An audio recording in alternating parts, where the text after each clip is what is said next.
Imagine your brand not just surviving, but really thriving. I mean, consistently attracting your ideal audience, building this fiercely loyal customer base. Yeah, that feeling of being indispensable. That's kind of the core promise we kept seeing in the materials we looked at. And what's clear is that this success, it isn't just about, tweaking product features or chasing the latest advertising trend. No, not at all. So our mission for this deep dive is really to get into mastering the art of perceived value transformation. We're looking for those practical, actionable strategies. Strategies that fundamentally redefine how your audience sees your brand, right? Hmm. Driving tangible results and, crucially, those lasting connections. Exactly. And it's about understanding that this goes beyond just good marketing. It's about grasping what the sources call the invisible hand of perception. That subtle, almost subconscious force. It dictates whether someone picks your product or your competitors. Even when functionally they might be nearly identical, it's fascinating. Yeah, it really is. This is kind of the crucial context for everyone listening, isn't it? If you want to elevate your brand. You have to accept that the real battle isn't just about specs or features listed on a comparison chart. It's happening inside the consumer's mind, in that internal narrative they have. Precisely. Okay, so let's unpack that right away. We all know those brands, don't we? They just feel more valuable. Mm-hmm. You could have two, say, espresso machines, both technically good, Mm-hmm. but one commands this huge premium. It's way more than just the cost of its parts.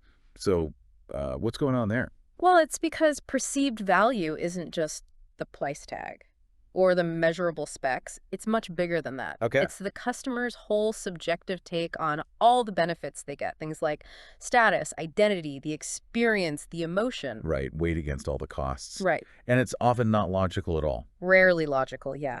And this is where the research gets really interesting. The foundational insight, the thing that pops up again and again, is the huge role of emotion. The emotion in decision-making. We like to think we're rational. We justify with logic, sure. But if that perceived value is sky high, it's almost always because the brand successfully tapped into some core feeling or aspiration. So emotion is the primary driver, the thing that invisible hand uses to guide our choices. Basically, yes. Think about it. You don't buy a drill just to own a drill, right? No, you buy it for the feeling of accomplishment when you finish the project. Competence, maybe? Exactly. And when brands focus on connecting to that feeling, that transformation, they stop being just a utility. They become more like a partner in the customer's goals or identity. Mm-hmm. Partner's a good word for it. Okay, but that leads to a big question for you then. Mm. How do brands figure out which emotion? If it's the key, you need to decode those deep desires, That's the critical next step. And it means going beyond the surface stuff. like demographics, Yeah. age, location, income, that sort of thing. Right. That's useful for, targeting ads maybe, but it won't move the needle much on perceived value. The sources really hammer this point. Move beyond demographics to understand psychographics. Okay, explain that difference, because demographics tell you who they are, maybe where they live. Psychographics tell you why they get up in the morning, what truly motivates them, their lifestyle, their fears, their core values, what they aspire to. Ah, okay. So you could have two people, same age, same income. But totally different drivers. Right. One might be all about ethical sourcing, community, sustainability. The other, purely luxury, status, exclusivity. And the invisible hand guiding them operates completely differently based on those psychographics. Fundamentally different perceived value triggers, yeah. That makes a lot of sense. But how do you actually get that kind of deep, qualitative data? Especially at scale, it sounds hard. It takes work, definitely. The strategy involves using both sophisticated social listening and getting direct feedback. But not just counting brand mentions, I assume. No, we're talking semantic analysis. Really digging into the language your audience uses. Looking for emotional words linked to their problems or dreams. Words showing frustration or inadequacy or aspiration. Exactly. You're trying to map out those desire gaps, as you put it, what they want to feel or be versus how they feel now. And then you validate that with direct feedback. Yes, but not just generic surveys. Ask questions that probe the emotional outcome. Instead of, did you like the flavor? Maybe ask, did this product make you feel prepared? Or did it make you feel part of something exclusive? Gotcha. So it's an iterative process. You listen, you ask, you refine. And that ensures the brand narrative, which is where we need to go next, is built on solid ground, on confirmed emotional truth. Right. So once we have a handle on who they are, and more importantly, what they really desire, the next move is execution.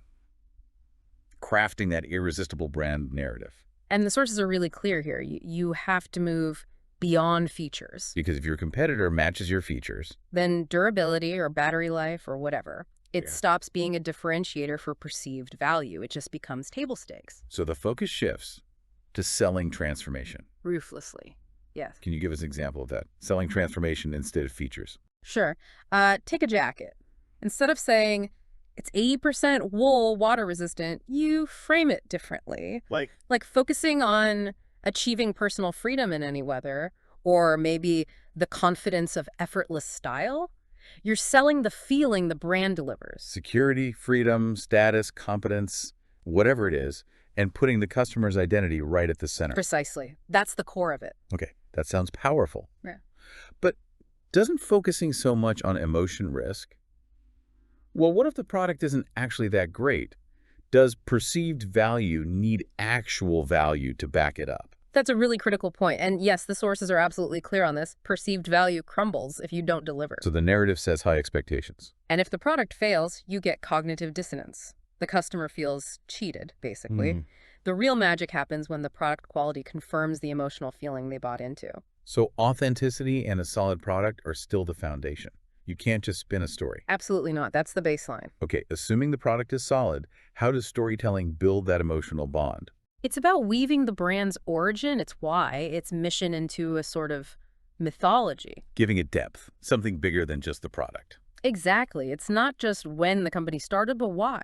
What problem or injustice did it aim to fix?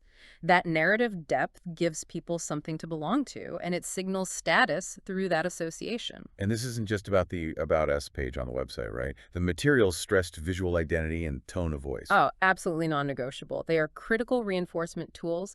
Every single touch point has to align. So if you want to be perceived as, say, reliable and luxurious, Your visuals, colors, fonts, photography need to be clean, maybe minimalist, authoritative.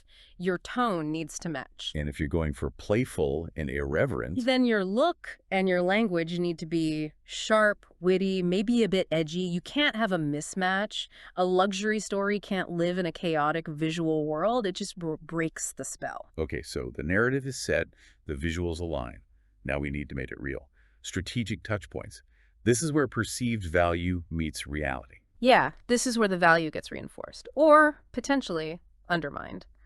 The initial perception is fragile if the actual interactions don't back it up. We need to look at those high-impact moments. Let's Yeah. start with the physical, even now. The sources really emphasize packaging, the unboxing experience. Why is that so important psychologically? It's about framing Yeah. and maybe a little bit of ritual. The box isn't just protective material, it's like the opening act. Setting the stage. Exactly. By making unboxing deliberate, using nice textures, maybe layers to reveal the product, thoughtful design, you build anticipation, it makes the moment feel important. And that process, that care, Yeah. kind of mentally frames the item inside as more valuable before you even use it. Right. It triggers positive feelings, positive memories right from the start. That deliberate care reinforces the value proposition. Fascinating. Okay, beyond the box, there's the human touch, customer service. This can't just be about fixing problems. The goal has to be active value reinforcement, meaning every interaction, especially when something goes wrong, like a complaint, it has to become a positive brand memory. So going above and beyond, showing you actually care. Yes. It reinforces that feeling of being prioritized, being part of something premium that takes care of its people. It proves the value. And then there's the external piece.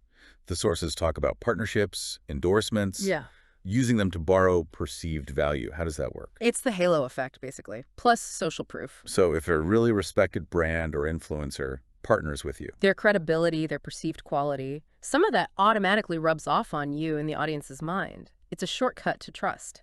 the invisible hand, again, telling the consumer, hey, if they vouch for it, it must be good. Exactly that. Okay, these touch points are key for confirming value. But the big challenge is keeping it high long term. Perceived value isn't static, right? Definitely not. Stagnation is the enemy here. The sources all point to the need for consistent innovation and adaptation. Constantly evolving with customer needs. What felt premium yesterday might be standard today. Precisely. Think about having a mobile app. Used to be premium, now it's expected. Brands have to keep pushing, but in ways that align with their core emotional promise. And another big long-term strategy seems to be community building, fostering a real sense of belonging. Oh, huge. When customers feel they're part of a tribe, a shared identity connected to the brand, their loyalty goes way up. The value shifts from just the product to the value of being a member. Yes, that's when brands become cultural touchstones, not just things you buy. So the final piece has to be measurement then. You can't manage this if you don't track it. How do brands use data to keep refining this? They need metrics that go beyond just sales. You need to track emotional resonance, things like Net Promoter Score, but correlated with the emotional language people use in feedback. Looking at churn rates linked to service interaction. Exactly. Identifying which parts of your transformation story are hitting hardest, which touch points create the best memories, and then doubling down on those. Because if you aren't measuring those emotional connections, you can't adapt effectively. And if you don't adapt, that carefully built perceived value just erodes. You slide back towards being a commodity. It's a continuous cycle. The goal isn't just maximizing price, it's maximizing the customer's belief in the brand's promise. So wrapping this up for you, the listener. Yeah. What we've seen is that mastering perceived value is deliberate. It's built through really understanding your audience's emotions, delivering on a promise of transformation, and meticulously controlling every single touch point. Yeah, from the unboxing to how you handle a complaint, this deep dive shows that mastering that invisible hand of perception, well, it isn't just for luxury brands. It's really the shortcut to creating that community of fiercely loyal customers, no matter what you offer. That loyalty is invaluable. Okay, so we've established that consistent innovation and adaptation are crucial to sustain that loyalty, right? Because stagnation kills perception. But that leaves us with a really interesting question for you to think about. If a brand is constantly innovating, constantly changing to stay ahead, how do they balance that need for change with the need for consistency? The very consistency that loyal customers often cherish. That's a tough balancing act.